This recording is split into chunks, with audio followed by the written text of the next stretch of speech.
What's up, everyone? Welcome to Opening Up. I'm your host, Arthur, and today we're going to talk about goals. I'm also going to be opening a 2023 composite box, which contains three autographs NFL 2023. Very excited to see what I may find in here. Um, but yeah, like I said, thank you for joining me. I want to talk about goals and what's brought this topic up is some recent news that I received about my health. And, while I'll just share with you, I've been for quite some time bordering on being a diabetic, been pre diabetic, diabetic. I've been like that A1C.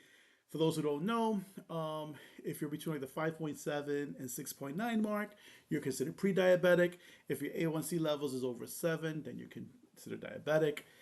And there's the two different types. I'm diagnosed as type 2 diabetic, and for quite some time I was riding that 6 and 7 mark, staying on that.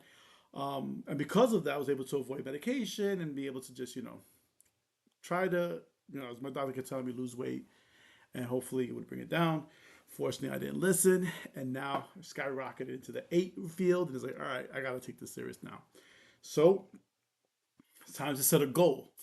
And that's why I want to talk about goals because I think goals are important in life. Whether they're small or big goals, I think they're important. And for me, I think it's helped me really do well in life by having goals. And I'm just gonna go through like I remember as a kid, I didn't really think much about goals. As I've already shared in some previous stories, man, it was just more of just survival and just learning how to grow up and be a human. But that we learn how to survive. The first time I really had to take seriously of a goal that I put forward was the first time I put forward was when I was going to be a father. Um, I was with this woman, and at 16 years old, she got pregnant. Well, I was 16 years old. She was older, but she got pregnant, and when my son was born, I had just turned 17, and my first goal I ever made to myself that I tried to keep, and I still try to keep to this day was I've got to be a good father. I have to be there for him. I have to be a rock for him. Um, and this was pre-therapy, so who knew that I was trying to change the cycle that was going on in my life and what happened to me. So yeah, with my son, I remember when he was first born, it was crazy because I remember being in that delivery room, and I remember him being born. It was in my Maimonides Hospital in Brooklyn. And the first thing I thought was, holy crap, he has an alien head because his head was like elongated. Come to find out that that's what happens with babies when they come out sometimes because it's swollen. It went back to a normal size. So I was like, all right, it's cool. But I remember holding him and I remember telling him, like, listen, I'm your dad. I need to take care of you. I need to focus on that. And that's what I did. I ended up getting a job. I ended up busting my butt, always being there for him. And even after a year later, when his mom bounced, I was there. He lived with me, and I raised him. And and that was a goal. That was the first goal that I made for myself, and I kept to it. And and I did it for both my boys. Always try to be there, always be a presence. And to this day, and with today, we're still building on our relationship because it's one thing when you have a father-son relationship. It's a very different dynamic when you're adults with that father-son relationship because it does change, and it's been fun. And I'm glad to have a great relationship with both my boys. Um, After that, I remember in 2005 having like the epiphany. New Year's, it was New Year's, and you know, I had been in a series of bad relationships.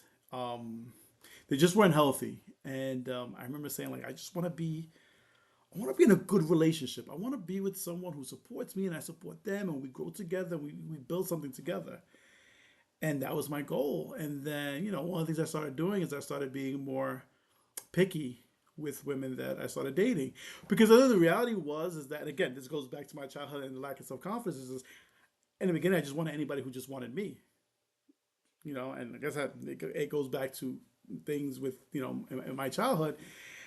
I just want to be with somebody who wanted to be with me, and I realized that that wasn't enough. I needed someone who was going to grow with me. And then, sure enough, a few months later, I meet my wife, my future wife, and another goal achieved: a healthy relationship. Then from there, it was working on us getting an apartment. I remember being a kid, man. I remember being like 12 years old, and I was like, man, could I get an apartment? Like, I wasn't even thinking big things like a house or a job or making money or whatever. It was just like, could I make enough money to have an apartment? And of course, I wasn't doing nothing towards that. But now with this, I was in a relationship now, and I was raising two kids. That's how I was living with my mom with the kids. This was like, all right, you know what? We gotta get an apartment. And that was our goal. And sure enough, boom, got an apartment. Then it was going to school, getting my degrees, and I wanted to be a teacher. Actually, I went to school. I got my undergrad in teaching, and I wanted to be a teacher.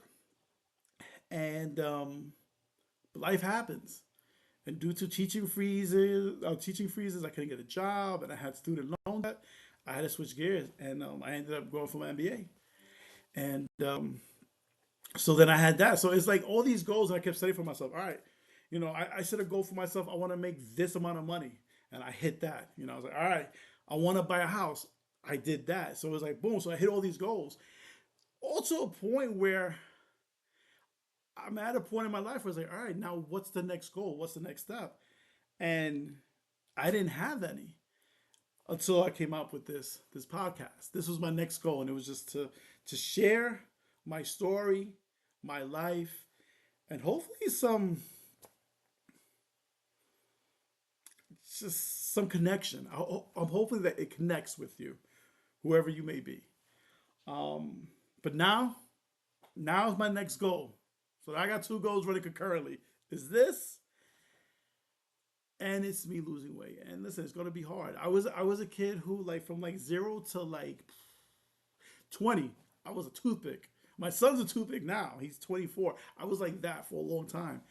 And then, it's funny. I started getting a little bit of weight. When I met my wife, forget about it. Because, it's true. When you're happy, sometimes, like, and, things were good. I think also, the lifestyle changed. I used to hang out a lot, play basketball, this, whatever. And there was in a relationship, and then being more, family oriented. And then the weight came on. But now it's time to lose it off. So that's my goal now. So now, taking it serious. Actually, for the last few months, I started doing Pilates, which is pretty. Let me tell you, Pilates ain't no joke. The reason why I started doing it was because Brian Dable, the head coach of the Giants, he did it last year. He lost a lot of weight, and he said part of it was diet, and part of it was the Pilates. He was like, it was a life changer, and he had the same body type as me. Very, I'm very top heavy. So I started doing that. I've been doing it for 3 months, and man, it is no joke. Like, it's building your core, it's building your abs, it's building from within. You see a lot of these muscle tone guys, like, or whatever, and they inside there's nothing set in there. So for this, it's like building the core in, and then now I gotta start eating healthier, doing other exercises like rowing, and doing other things like that. Some hit exercises, and hopefully the goal is end of this year. Hopefully I'm down about 75 pounds. That'd be great. So just wanted to share with you guys my goal. Listen, like I say, in your life, if there's something you want to change or there's something you want to achieve, set that goal and set a realistic time frame. And then figure out, okay, what are the things I need to do to achieve this goal? And you need to be realistic. Because sometimes people, it's, they set themselves for failure with some ridiculous thing there's no way they can achieve. So you can start off slow if you want, small goals, build it into bigger ones. But always, goals are important because it's great to achieve it, but there is also that enjoyment of the ride getting to it. So that's my TED talk for today. Now, but all right, we're gonna open up some cards. We got 2023. I'm excited about this. I decided to go football this week because, man, it's the free agency period that's up right now, and it's been crazy.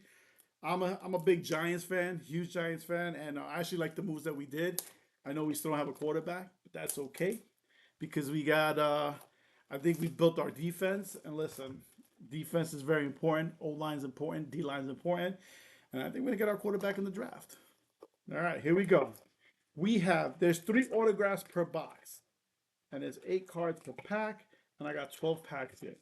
Let's see what we got shaking over here. First pack up. Here we go. I know I used the glasses last week, and I want your thoughts. Do you think that's something that I should continue doing? Let me know. In the meantime, I'll open this here. All right, this is who we have. Mike Singletary, Delaney Walker, Bo Jackson. Bo knows. If you know, you know. Sterling Sharp, who just got inducted into the Hall of Fame. All right, we got a refractor, 36 out of 199. Rod Smith for the Denver Broncos. I think he won 2 Super Bowls with them in the 90s. Bryce Young. All right, Zach Thomas. Bryce Young. I actually think he's going to be a decent quarterback. He had a rocky for a season, but that breather took it back. Let Dalton come in. He came back in. He actually performed pretty well. All right, here we go. Second pack up. Let's see what we got. Randy Moss. Freaking beast. One of the best wide receivers of all time. Woohoo. JJ Wood. Emmitt Smith. I hated Emmitt Smith. Rod Woodson. Refractor. 221 out of 225. One of the best corners in Steelers history. All right, put you over here, and then we'll go ahead and put you on a sleeve. Chad Ochocinco. Jerry Rice, probably the best wide receiver of all time, and Dan Marino. Have a conversation with Dan Marino. I mean, with him, about him. Is he one of the best quarterbacks of all time? I mean, he never won a Super Bowl. And for me, and this is an argument I have with my brother-in-law all the time, to be considered one of the best, you have to have quarterback championships. You have to. I think to be in the conversation. He doesn't have any. If you look at just the way his style of play, you would say yes, he's one of the best all time. But he never won. I mean, Brady did. Peyton Manning did. Joe Montana did. We got us Brett Favre, John Elway. But he never did. Terrell Revis. Oh, speaking of the GOAT, Tom Brady. Warren Moon. Wow, I got Warren Moon in here 3 times. Once. Twice. 3 times Warren Moon. All right. Warren Moon was much loved in that pack. You talk about a quarterback. You want to talk about Dan Marino. Warren Moon goes in that same conversation. A lot of yards, great quarterback, never won a Super Bowl. Mario Williams. Michael Vick. I know he's a very polarizing individual based on the issues with the whole dogfighting ring. Was a great quarterback, though. Emmitt Smith refractor, 369 out of 399. Brings up a question. I was watching this on Bill Maher on podcast, and you were talking about separating the person from the crime or the act that was committed. Like he was talking about, like R. Kelly. Can you separate R. Kelly's music from R. Kelly the person? Is it okay to still like his music and listen to his music even though the stuff he's done? Another question goes Michael Jackson. Michael Jackson is one of my favorite foreign artists of all time. Can you separate what was done to his art? And we do that in life a lot. Like, can we separate sometimes people from their work from their actions? And you see it now with the cancel culture. I mean, a lot of it is like, oh, we're attack this person, and it's like, all right, but then do you negate the work that they did? Doesn't mean that you have to like the person, but you could still appreciate the work and like the work. Well, I mean, same thing with Mike Vick. You could appreciate the player, the NFL player that he was. Doesn't mean you have to like the person for what he did. Which brings up to a second question: if someone screws up and they go above and beyond to make amends for it, do they then deserve forgiveness?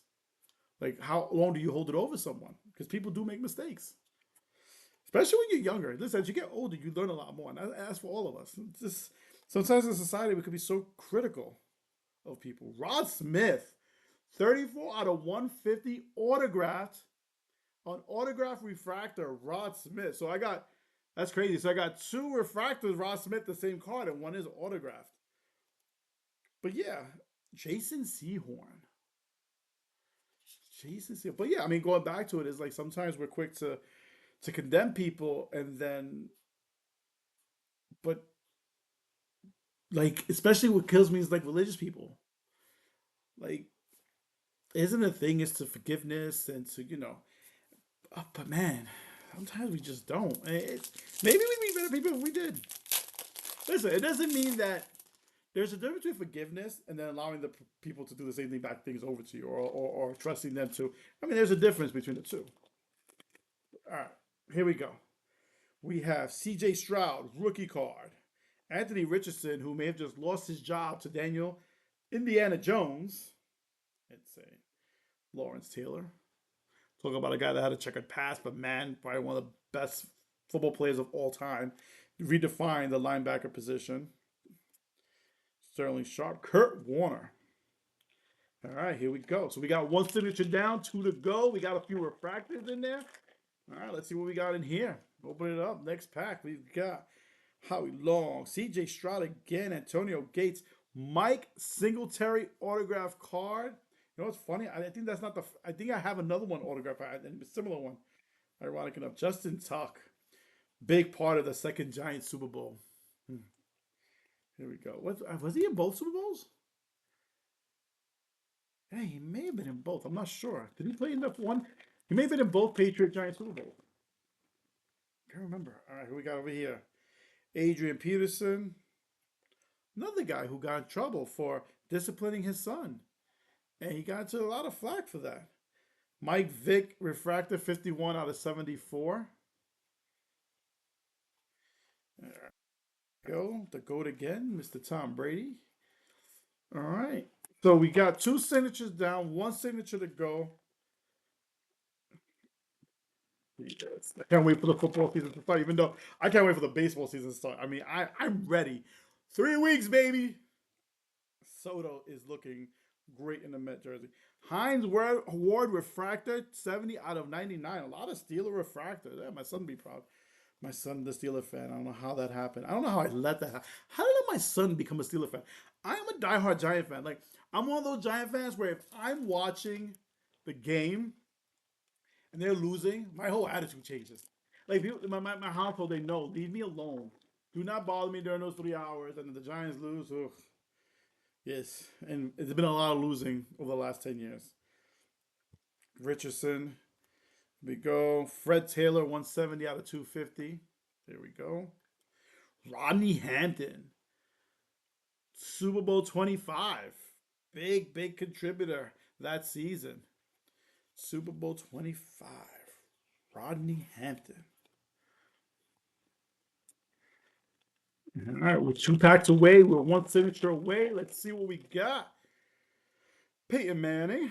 Here we go. Boomer Esiason. So I don't like Boomer Esiason, let me tell you. And I used to like him, but I haven't liked him recently. And it's because of the stuff that he's been saying on this podcast. Just don't like him, man. Not a good guy. Darren Woodson, 119 out of 150 signature card. Darren Woodson. He's not. I'm not sure off the top of my head. I wanted Darren Woodson. I think he got into some trouble. Maybe in jail. I'm not sure. You know what? Let me not speak out of turn because I may be totally wrong. I may be wrong. Yeah, I may be totally wrong. All right, here we go. And last but not least, so we have the three signature cards. So there's no signature cards left. Drew Bledsoe. So Drew Bledsoe, for those who don't know, quick story: quarterback of the Patriots had actually taken him to the Super Bowl. Starting quarterback for them gets injured. The backup comes in to replace him. From the sixth round from Michigan, Mr. Tom Brady, who then ends up taking his job and becoming the GOAT in the NFL. He got Wally pipped.